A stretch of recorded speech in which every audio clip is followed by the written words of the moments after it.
Bonjour et bienvenue sur Radio Cessort, votre podcast quotidien sur l'actualité cyber du samedi 23 novembre 2024, épisode 102.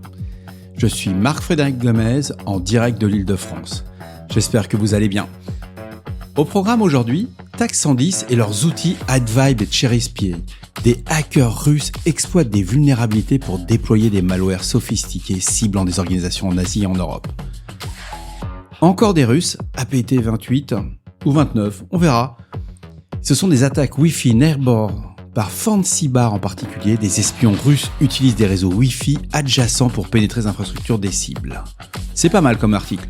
Microsoft appelle des actions fermes contre les cyberattaques russes. Brad Smith, président de Microsoft, exhorte à une coopération internationale pour lutter contre les cybermenaces étatiques. Les gestionnaires de mots de passe intégrés dans les navigateurs pratiques, mais est-ce réellement risqué ? Les navigateurs comme Chrome ou Edge, qui sont du Chromium, la base Chrome, présentent des vulnérabilités dans leur stockage de mots de passe. Clairement. Top 25 des vulnérabilités logicielles les plus critiques pour 2024 publiées par la CISA. Intéressant pour vos équipes de développement et métiers. Vous trouverez bien entendu tous les liens qui m'ont permis de créer cette revue d'actualité dans la description de cet épisode. Une campagne de cyberespionnage liée à TAC 110. Donc TAC 110, c'est un groupe de cyberespions affiliés à la Russie, mène des campagnes sophistiquées ciblant des institutions gouvernementales, des ONG et des établissements éducatifs en Asie centrale, en Asie de l'Est et en Europe. Les recherches menées par l'Insight Group de Recorded Future indiquent que TAC 110, équivalent lié à APT 28, alias FancyBar, utilise des outils malveillants sur mesure tels que AdVibe, CheriSpy, pour exfiltrer des données sensibles et surveiller des activités. Alors, les outils qu'ils utilisent, quand on parle de AdVibe et CheriSpy, AdVibe, c'est un loader qui sert principalement à introduire d'autres malwares dans des systèmes compromis. Il utilise des mécanismes d'obscurcissement pour contourner les solutions de détection classiques comme les antivirus. Alors que CheriSpy, lui, c'est un cheval de Troie, c'est écrit en Python, il est conçu pour exfiltrer des fichiers enregistrés, les frappes clavier et surveiller les réseaux locaux. Il communique avec des serveurs de command and control, les fameux C2, via des protocoles chiffrés, souvent en HTTPS, pour masquer les activités malveillantes dans un trafic légitime. Ces deux outils sont fréquemment déployés après une compromission initiale via des vulnérabilités non corrigées dans des applications web exposées, telles que Regetto HTTP File Server, il y a une RCE qui existe, et des campagnes de phishing comptant des pièces jointes malveillantes mais très ciblées. Alors, la méthode d'attaque, elle est toujours aussi basique. C'est un mail de phishing et une exploitation de vulnérabilité. Il faut bien voir, ça marche tellement bien qu'il n'y a pas besoin d'aller chercher autre chose. Il n'y a pas besoin d'avoir de l'informatique quantique ou d'avoir quoi que ce soit. Il faut oublier tout ça. Et TAC 110 a vraiment privilégié cette double approche. On va exploiter une vulnérabilité connue. Donc, on va cibler des applications web non mises à jour. C'est pour ça que j'insiste à chaque épisode. Il faut patcher, quoi. Tant pis, ça prend du temps, c'est dur, mais l'exemple notable, c'est vraiment l'exploitation de la vulnérabilité RC de Regetto, quoi. C'est une application web très populaire, mais souvent mal configurée parce qu'on l'a fait par défaut. Le phishing ciblé, des courriers qui contiennent des documents Office avec des macros malveillantes, ça marche très très bien, quoi. Donc l'impact, quand même, il a été mesuré par Insight. Depuis mai 2023, il y a plus de 62 victimes uniques qui ont été identifiées dans 11 pays. Bon, alors il y a des pays que je dirais que c'est très très loin, le Tadjikistan, le Kirghizistan, l'Arménie. Mais les cibles comprennent des institutions sensibles, notamment des ministères, des organisations internationales et des établissements de recherche. Une attention particulière est portée aux pays d'Asie centrale, considérés comme stratégiquement importants pour des raisons géopolitiques, toujours d'après Recorded Future. Eh bien, suite à cette premier article concernant nos amis russophones, nous avons eu des nouvelles attaques par FancyBar, donc c'est bien APT 28 et pas APT 29. Je le couperai pas au montage pour vous montrer à quel point c'est naturel la façon dont on fait une revue de presse. Donc FancyBar en APT 28, ça introduit une méthode qui est innovante, qui est appelée ce qu'on appelle le Nearest Neighbor Attacks. Ça permet de compromettre des réseaux Wi-Fi proches pour infiltrer des cibles adjacentes. En un mot, vous allez espionner le voisin pour essayer d'arriver sur la cible que vous souhaitez. Donc on va identifier des dispositifs vulnérables, des routeurs et points d'accès mal configurés dans des bâtiments proches de la cible qui a été identifiée. L'exploitation des réseaux voisins permet aux attaquants, grâce à des outils comme AircraftNG ou Keepsmet, pour casser les clés Wi-Fi WPA2. Et après, vous allez faire ce qu'on appelle des établissements de passerelles malveillantes. Une fois connectés, vous allez utiliser des techniques comme l'empoisonnement ARP pour intercepter et rediriger le trafic. C'est vraiment une spécialité d'APT28. C'est un article qui est à lire chez ARS Technica.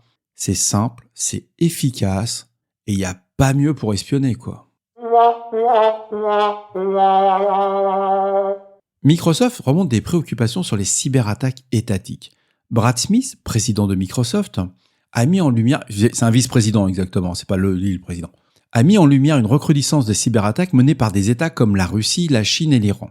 Ces attaques incluent de l'espionnage industriel, sur tout le secteur technologique et de la défense, des attaques de ransomware, grâce à des groupes affiliés tels que Conti et Rival qui sont soupçonnés d'opérer avec le soutien tacite d'États pour collecter des fonds et perturber les infrastructures. Les infrastructures cloud comme Microsoft Azure ont été des cibles répétées, nécessitant des ajustements de sécurité tels que des outils de renforcer de la mise en œuvre d'alertes automatisées. Alors pourquoi j'ai retenu cet article ? C'est une approche qui montre vraiment un niveau de maturité qu'on voit pas en France. Et c'est surtout même en Europe, à côté, on est vraiment des aquaponais, quoi.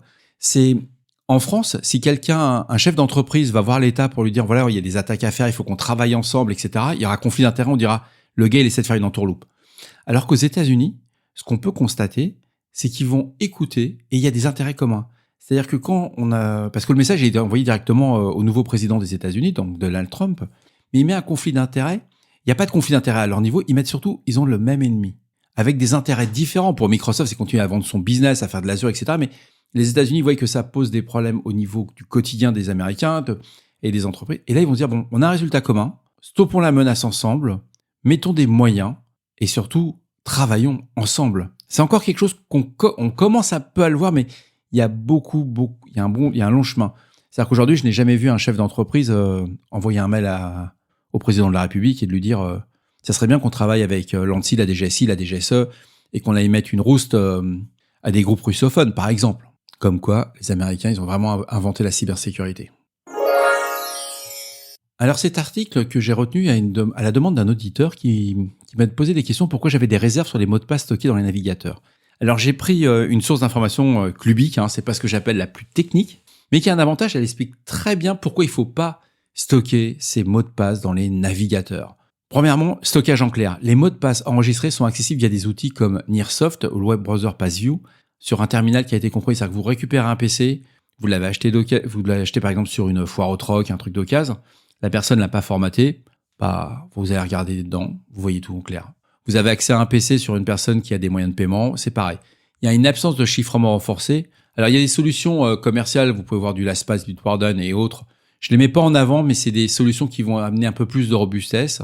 Il faut bien savoir que les navigateurs n'intègrent pas des méthodes de protection avancées.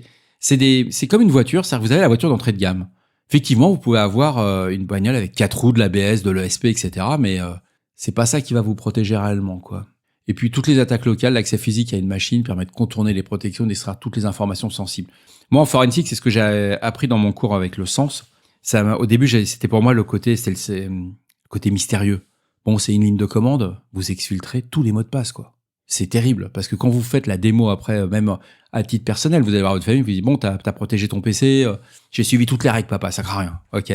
5 secondes plus tard, vous sortez tous les mots de passe, et c'est pire sur les historiques de navigation, mais ça sera un autre épisode. Je signe et je maintiens, enregistrer ces mots de passe sur son navigateur n'est pas une bonne pratique de cybersécurité.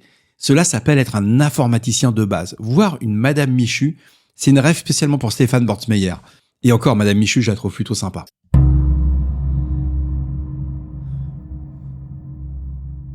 L'agence américaine, la CISA, vient de sortir le top 25 des failles logicielles.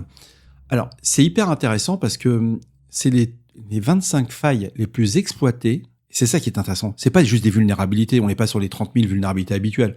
On est sur ces 25 failles que tous les attaquants se font plaisir. Et je vous recommande, plus que de lire l'article, c'est de le partager avec vos équipes métiers de développement. C'est là qu'on se rend compte que partager avec les développeurs et le code cette menace, c'est leur mettre un peu la pression pour faire du code de qualité. C'est pas parce qu'on va faire un formulaire sur une page web qui fonctionne que le truc est sécure. Et les 3 premières menaces, c'est vraiment du bateau, quoi. C'est le cross-site scripting. On exécute des scripts malveillants sur les navigateurs des utilisateurs, du SQL injection exploité pour accéder à des bases de données sensibles, ou de l'authentification bypass pour favoriser les contournements des mécanismes d'authentification, aussi bien MFA, etc. C'est passionnant, c'est documenté, c'est gratuit. On lit, on partage, on n'hésite pas à revenir avec les développeurs. Et voilà, ce podcast de Radio Cesseur du samedi 23 novembre, épisode 102, touche à sa fin. J'espère qu'il vous a plu, qu'il vous a apporté des informations utiles. Je repars en réunion.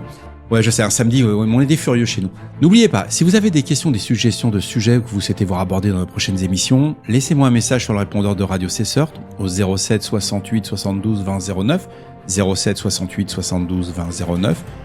On est là pour vous. Prenez soin de vous. À demain pour un nouvel épisode. Au revoir.